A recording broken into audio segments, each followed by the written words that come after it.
G'day. Welcome my friend to the What to Know show, WTK. This is the show where I share with you what to know before you deadlift a kettlebell.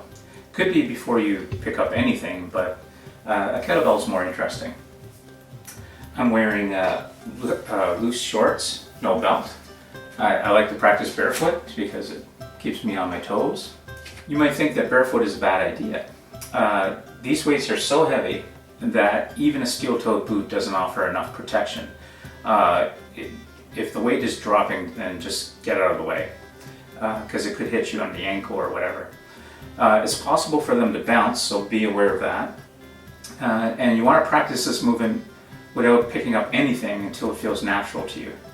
But when you do it, pretend that you're lifting the heaviest weight that you're able. So first you stand directly over the kettlebell, feet about shoulder width apart. To avoid rounding your back, to protect it, squeeze your shoulder blades slightly together. Then tense your leg muscles and imagine that you're pulling yourself down into the squat. As you squat, your butt is going to go way back. It may feel awkward at first. You want to keep your knees above your ankles, and the knees are tracking in the same direction as the toes. My weight is on my heels, my toes are loose, I can wiggle them. You want to keep your back straight, not vertically straight up and down, but straight like that. And keep your chin up and look straight ahead. The kettlebell hasn't moved.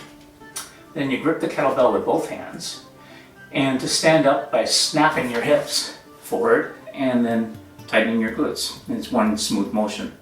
That only takes a split second. And that's a kettlebell deadlift.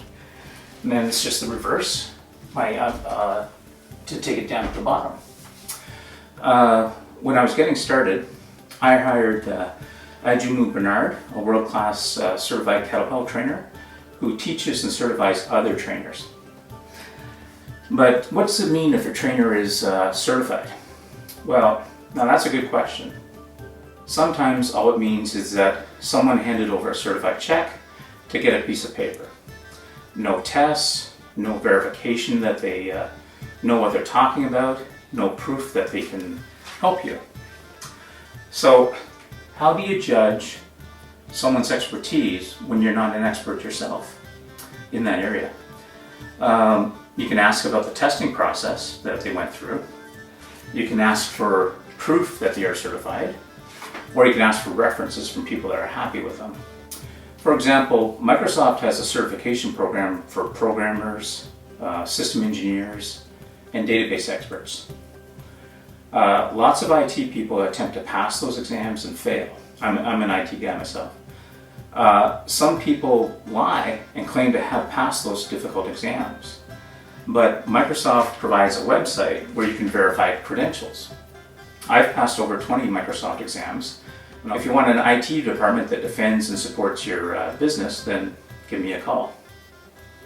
But I'm obviously not a physical trainer, certified or otherwise. If your trainer disagrees with anything I say, then listen to your trainer. I want you to be you and the people around you to be safe.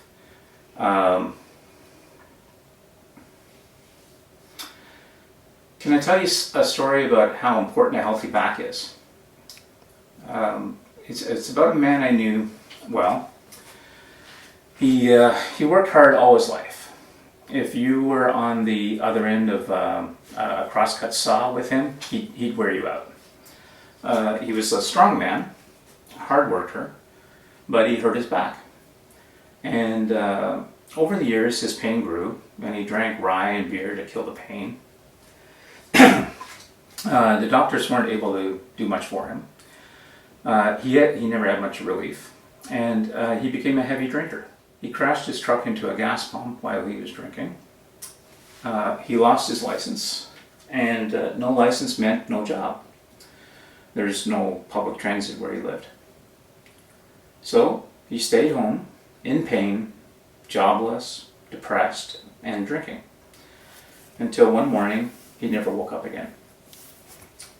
His family suffered the loss both emotionally and financially. What if he could have protected his back or got some relief from the pain. I imagine that he wouldn't have had that downward spiral. So don't let that happen to you. Protect your back. The stakes are high. And a good trainer will already have the equipment and the knowledge to guide you. She'll watch what you do and make corrections, and if she's not doing that, then she's not doing her job. Remember, if I can do it, you can do it.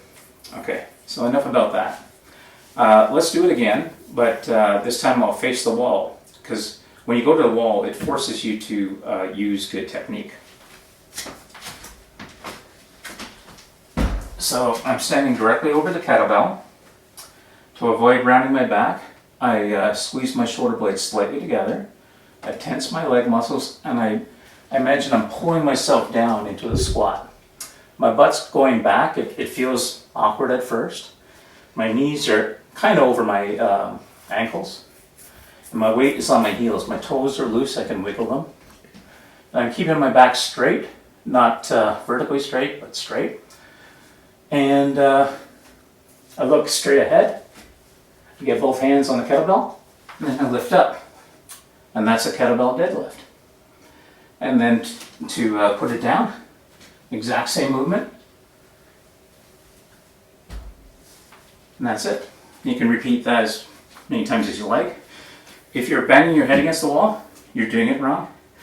You might just want to step back a bit. So how are you going to remember all that? Well, you don't have to. I've created an instruction sheet for you.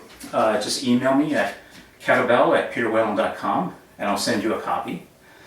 And you can tape it to the wall just like I did and follow the steps until you have it down pat.